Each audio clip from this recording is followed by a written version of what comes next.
Hello. I'm back today with my next 10 movies to kind of go through the explanation and sort of deeper dive into why they made my list of best movies of all time. Again, quick just disclaimer, these are my favorite movies as of when I made the video almost a year ago.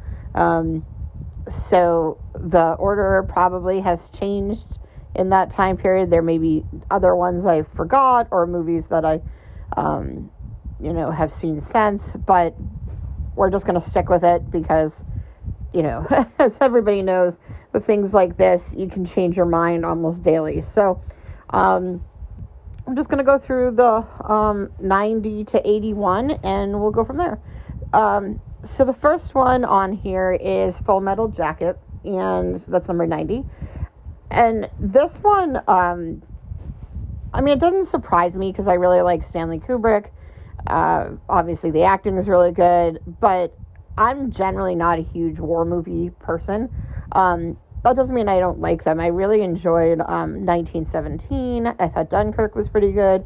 But, I think Black Hawk Down I really liked. But I'm not, I know a lot of people love war movies, and it's just, I would say it's one of the last things I seek out.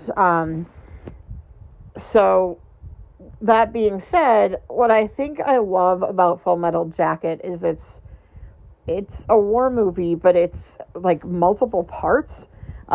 There's basically two stories here. There's the basic training or boot camp, whatever, and I'm sure there's a better term for it, the military term, but basically the soldiers kind of prepping to go to war, and then there's the actual war pieces. So, that I think is compelling to begin with because I liked kind of the sort of insight into what gets somebody ready. Like, how does someone get ready to go off to war? And, obviously it's not a simple thing to kind of go off. Sure, some people are like excited and ready to go, but for most people, and especially with Vietnam, where it was, a lot of people were drafted into the war, I'm sure, there's a process to getting yourself ready.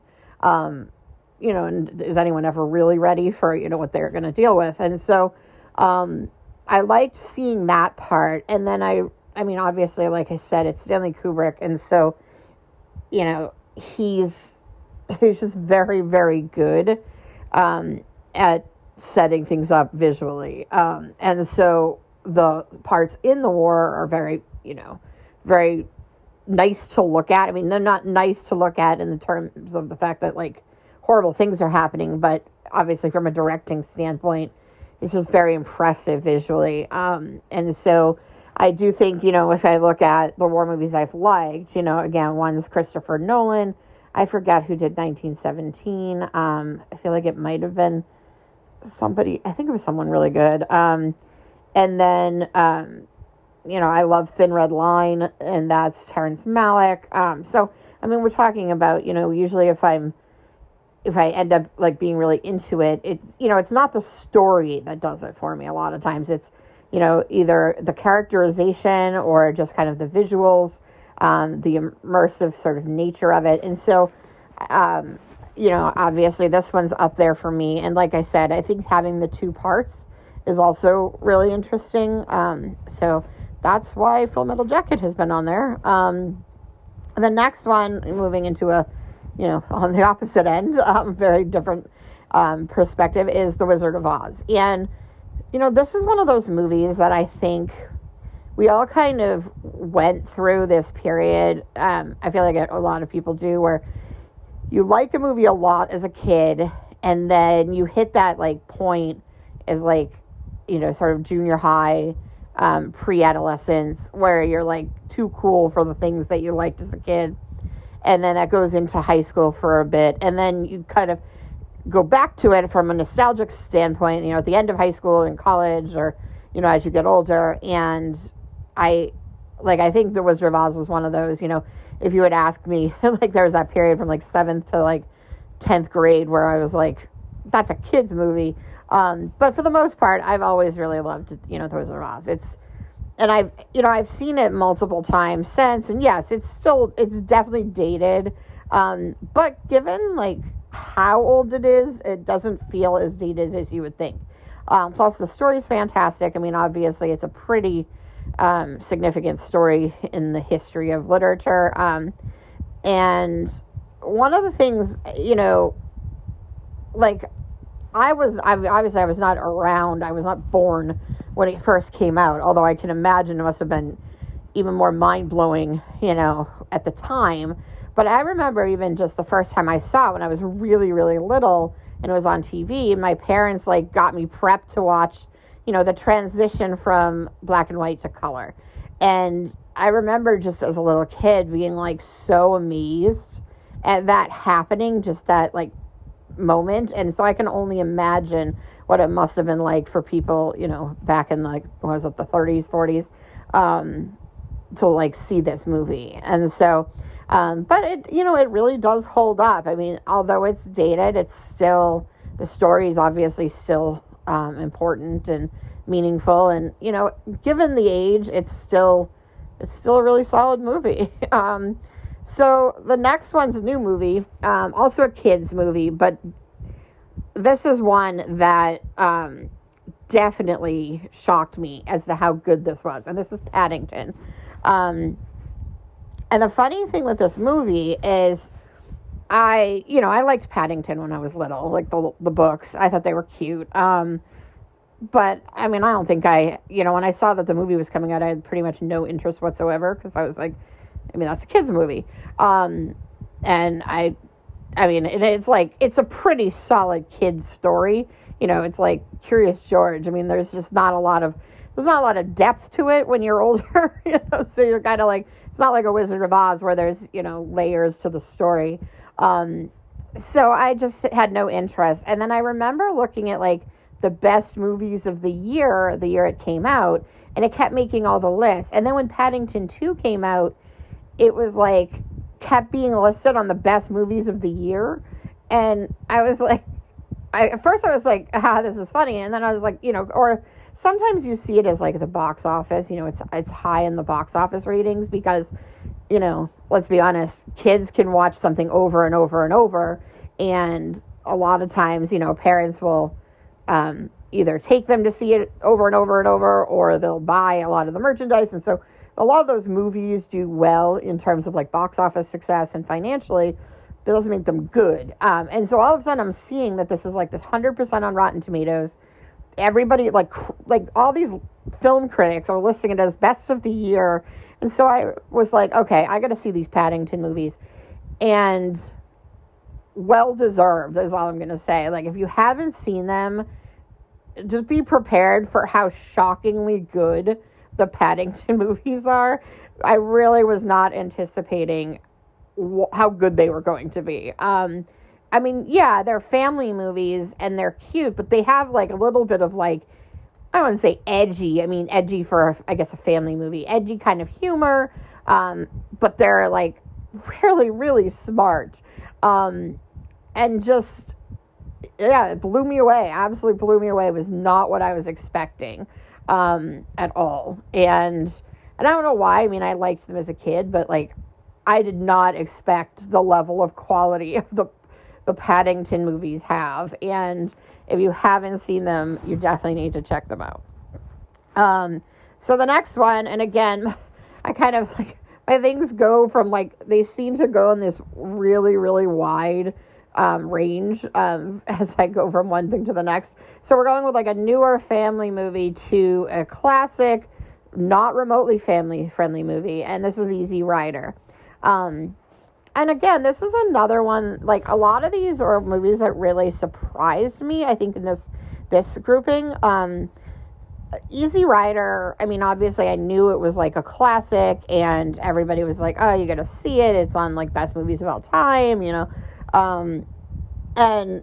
I was like, I don't really have a whole lot of interest in it. I mean, I've always been very interested in the period of the 60s, but I've never, like, I mean, this was just about some guys on motorcycles, and, like, didn't really seem like a thing that would interest me.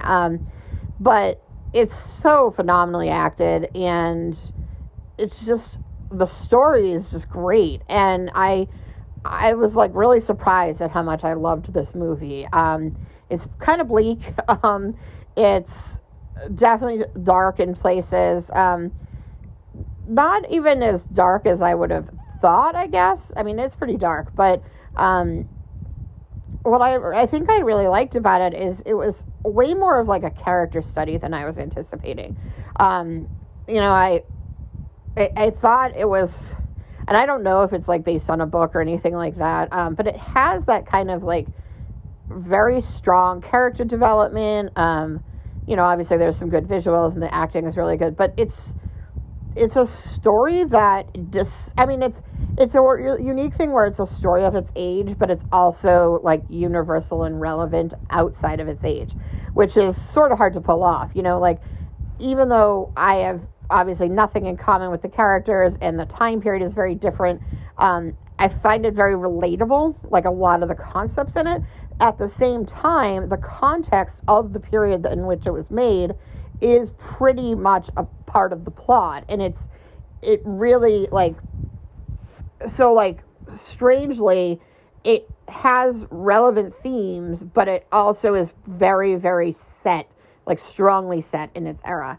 And I think that's kind of a hard thing to pull off, and I really enjoy that, that you can be kind of relatable, but also kind of give somebody like a window into a period that, they aren't living in. So the next one is Blade Runner, and I'm not going out on a limb here and saying this is fantastic. I mean, I think everybody who's seen it knows.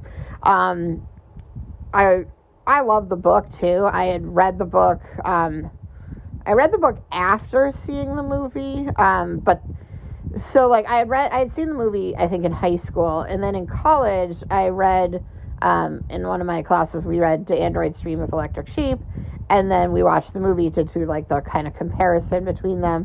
And so they are fairly different. I mean, they're not like so different that they're, not like remotely related, but they're different. And I don't really know why they changed the name, because I think To Android's Dream of Electric Sheep is a fantastic title.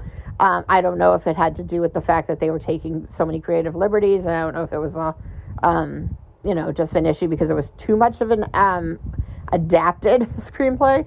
But what I think I always really liked about Blade Runner is, like, obviously the story's great, the acting's good, the writing is really solid, a lot of the dialogue is great, but the setting is so phenomenal. It really captures like the mood in a way that, one of the things about film for me is, sometimes I ask myself, like, if I'm watching a movie, like, could this be like a book, or could it be, if it's not already a book, could it be a play? Would it work in another format?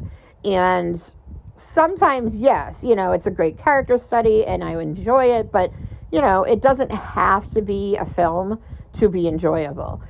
Blade Runner, and I love the book, but I think what I loved about the movie Blade Runner is that the visuals were so stunning that it really, really works as a film, separately, because it just looks so, like, it's everything I pictured, when I was reading it. And I think that's always impressive, when you can kind of take, like, what, somebody would be seeing when they read and make that come to life. And especially in the time, obviously effects were not anywhere near where they are now. And, again, it doesn't have to have a lot of special effects, but just has a really, really nice visual sense. And obviously the newer one captures that, I think, as well. Surprisingly, I didn't really like the newer one. And I don't know, maybe I probably need to be like in a different mood. I think it like captured the same tone, but it felt very like cold to me. And I don't know if it's just because, obviously it didn't have maybe like the depth of the source material or what, but And I should have liked it more, so I don't know, maybe at some point I'll revisit it. But yeah, I really just thought this was visually stunning, which I think added to it. So the next one is a movie called Columbus, which I don't know that too many people have heard of. And this was one that, again, sometimes I feel like a movie comes out and I see it at an exact moment where it's going to have the most impact. And I think Columbus was one of those. It's a fairly quiet story about like a teenage girl who's really into architecture. She has like a passion for architecture, and she meets this guy, and he's older, and he's like dealing with his like family stuff, and they just form this kind of like unlikely friendship. And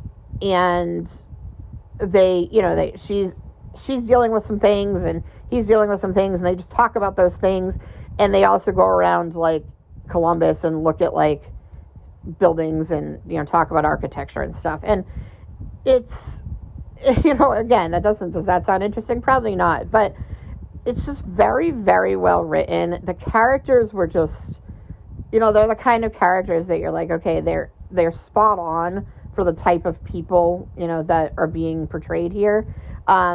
It's a very soft, subtle movie, and again, if you're not into like a lot of like slow, quiet,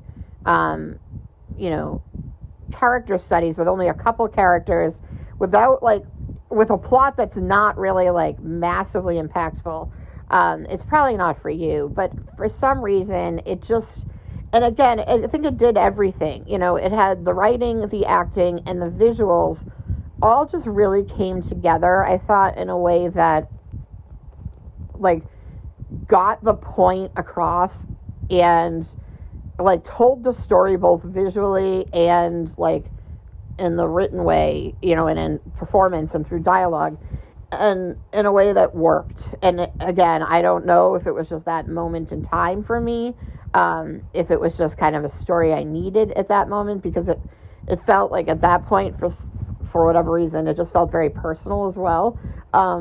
So I definitely, if you are interested, if you're like the kind of person who likes some sort of slower, more artistic films, I definitely suggest checking it out. If that's not your thing, you're probably not going to like it. It's not going to change your mind. But I'm a big fan of, movies, as you can probably tell. I don't mind, sometimes you like spectacle, but I also like a lot of very quiet, sort of introspective stuff too. So so I really enjoyed this, and I just thought the acting was great and the writing was great, and it just worked perfectly for me. Moving on to another one that I don't think too many people saw is a movie called Closetland that I don't even know that you can find anymore. I've tried, and I don't know, I could say this and then it's been re-released as of right now, but I want to say it's Madeline Stowe and Alan Rickman. I could be wrong. But basically it's about a political prisoner being interrogated, and it's dark, it's brutal, it was like really disturbing at the time, but not a lot happens. It's all dialogue, it's almost like a play, but just visual. Well, not that a play's not visual, but like not on like a film versus being live. It has that kind of play feeling to it. And I had seen this back in high school. This was like something we watched in like my Amnesty International group, because we were just like talking a lot about political prisoners and stuff. And I just remember being very impacted by it. And, and I watched it a couple times in college.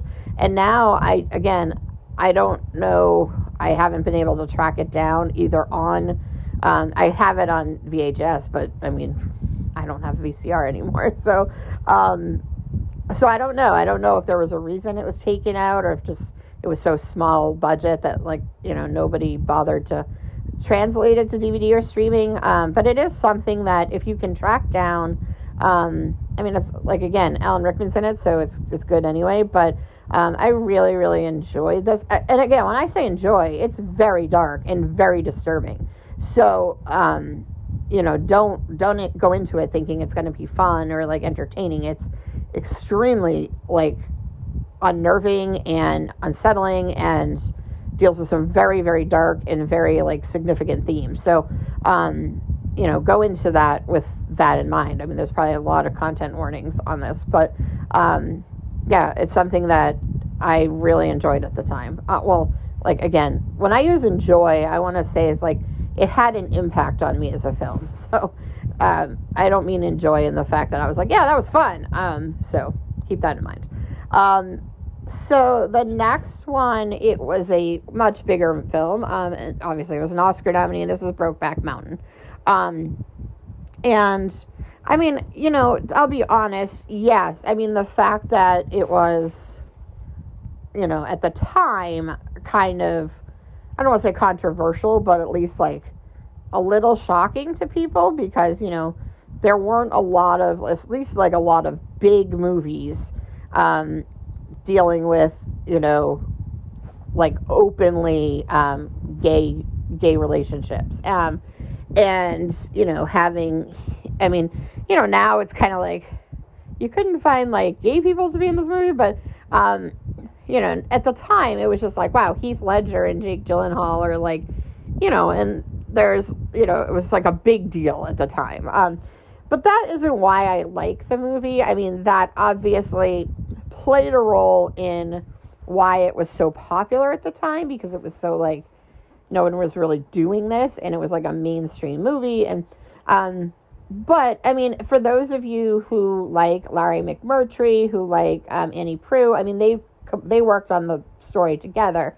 And so, you're dealing with, like, these award-winning authors who put together this story. And yes, it is a romance. Yes, it's a gay romance. But it's also just a story about identity and, like, grief and loss and, coming to terms with yourself, and also, like, kind of deciding, like, at what point, pleasing others is, like, taking away from your own life and your own joy. And so there's a lot going on in this movie. And, I mean, again, the acting is phenomenal. The writing is phenomenal. The directing is phenomenal. So, it does. It covers the key points in a film. And I just thought the story was really heartbreaking. And, while, like I said, at the time, it was popular because of the fact that it was, like, Heath Ledger and Jake Gyllenhaal kissing and having a sex scene. Like, there's so much more to the story. And I think now that that's not really, like, shocking or surprising anymore. I think when you can, like, revisit it now, it's just a really solid story, because you're not, like, wrapped up in the sort of, like, zeitgeist of the moment, so I don't know, zeitgeist of the moment, that's pretty redundant, right? All right, so the next one is Ocean's 11, and this is the remake. I mean, I'll admit, I haven't seen the one with Frank Sinatra, so, I mean, that one might be better, but I haven't seen it, so I'm going to go with the one I have seen, and this was, the one with George Clooney and all of, them, and this is another one that really just surprised me. Like, I like heist movies. I like spy movies. I always find them really fun. But they're usually not, they don't usually stick with me. They'll usually be like a fun, entertaining passing of a couple hours. But it's rare when I'm going to be like, wow, that really stuck with me. But I just thought this movie was just so well, like, put together. Very tight, like, with all the different pieces. I loved watching, like, the plan, and then I loved watching it, like, be sort of pulled off with the whole heist. And like I said, I just thought it was very, like, tight, all the different characters. It's the kind of thing that if in less competent hands, it could get messy. It could feel like there were plot holes. You could feel like there were too many characters. And it didn't. Like, everyone kind of it was very clear what everyone's role was. Everyone kind of had their very, like, unique, like, story and personality and role in the movie, and I just thought, it was exceptionally well done. And again, I know it's a remake, so, I don't know who the credit goes to, really. Probably the original group of people who worked on this story. But again, it was just very, very well done. And I think what's interesting about it is, you have a lot of big names in this movie, and I think it's nice to see when you can get a lot of big actors and it doesn't feel like they're all trying to, like, outdo one another. And probably that has to do a lot with, like, who the actors are, because it's probably just not their personality, to kind of be like, oh, I want, top billing or whatever. But it's just kind of nice to see, like, I like those, like, group kind of movies as well, like good ensemble casts. And so really solid ensemble cast, really just tight kind of thriller heist story, which was really fun, and just overall a really good time. And I watched this movie like multiple times in the theater. I was working for a cinema at the time, so there are some movies that I've seen like a ton of times in the theater, but again, I could go for free, and our corporate office was in a cinema, so I could just like go and watch movies like during my lunch break, or like at the end of the workday, I just go and like watch a movie. So it's not like I was going and paying for it like a bunch of times, but I really enjoyed this movie. I just thought it was so much fun, and I watched it, like I said, multiple times, and I just found it super fun, entertaining, and it didn't get boring even after like multiple watches. So so that's why that one's on here. And the last one, so number 81 for this group, is Session 9, and this is a smaller horror movie. And again, I'm from Massachusetts, so I don't know if that is part of, it's based on, it's filmed in an old institution, like in our state. So I don't know if that has something to do with it, or honestly, it definitely has something to do with why I got to see it, because I think it was like a small release, but out here, all the theaters around here were playing it because, it was a kind of local movie. So, but basically it's about this group of guys who are doing some like construction and work on, some contract work for the asylum, at the institution, and they're, basically they're just working, but they start to kind of have these weird things occur. So it's a low budget horror movie, which is important because that means like a lot of it is that subtle kind of horror that you get with low budget horror movies, where you're not seeing a lot of things. It's just the mood is really unsettling and creepy. So it's not like you're not going to get a bunch of like things jumping out at you. You're not going to get jump scares. You're not going to get like a lot of effects. It's very psychological. And so, if you don't like that kind of movie, like keep that in mind. It's not like big budget horror movie. This is my favorite kind of movie. I love like the low budget horror movies that are like very much leave a lot to the imagination, and it's just an unsettling mood, and you're sort of like the whole time you just feel uncomfortable because you don't know what's coming. And like realistically, it's probably not going to be a big scare because you're not going to see much. But that's almost to me more terrifying, because I feel like my mind comes up with some really wacky things in some of these. So I feel like I can scare myself more than like a lot of horror movies do. But so I just really enjoyed this. I thought it was, really creepy, got, very good mood, spooky. I mean, the setting is creepy, like an old, I think it is called the asylum, but, basically it's an institution, and, obviously back in the day, psychiatry was not exactly a very well, I don't want to say, like, the things that people did, I mean, and this goes with medicine too. I think anything before a certain point, when it comes to like medicine, and especially with like behavioral health, mental health stuff, like you're just kind of shocked now at the things that people got away with. And I mean, medicine, you could probably make that, like I said, you can make that same argument for medicine back in like the 1800s or turn of the century. It's just that, like with psychology, it was going on till like the 70s and 80s, really, like the stuff that people were doing. And now you're kind of like, wow, seems like maybe that's not a good way to treat people. But, and especially, I think the part of it too is like, in the Northeast, everything here is really old.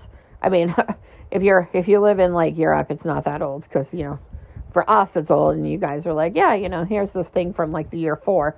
But like for us, like for the U.S., it's fairly old. The Northeast, most of the stuff, we have all these buildings from like, the 16, 17, 1800s, and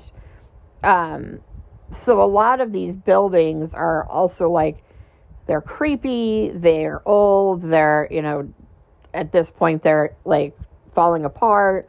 And we just have a lot of these old kind of naturally creepy buildings to begin with. So, you kind of combine that, you combine sort of the history of the things that were actually done to people. And then it just makes it like a spooky setting as well. But one of the things I did like about the movie is like, I don't think it doesn't capitalize on like the trauma of what was actually done to people and like make it like just a thrill and fun. It actually like does kind of deal with, some of it. I mean, again, it's not trying to make like a meaningful point necessarily, but it is respectful, and I think that's important because while you can it can definitely be creepy what went on in a lot of these institutions and these hospitals. There's an element of like just sadness there because clearly what went on is just appalling, especially by like today's standards. So I did think that like it treated it with enough respect. It wasn't just like making it like a fun horror movie. It kind of addressed it to some point. So yeah, I would check out, if you're interested in indie films. I mean, some of these might be movies you haven't heard of. So I'd love to see, check them out. Let me know if you enjoy them. And then some of the other ones, I mean, I'm sure you've seen. So I'll come back in a week or so with the next round, and hopefully you enjoy the list. Okay, bye.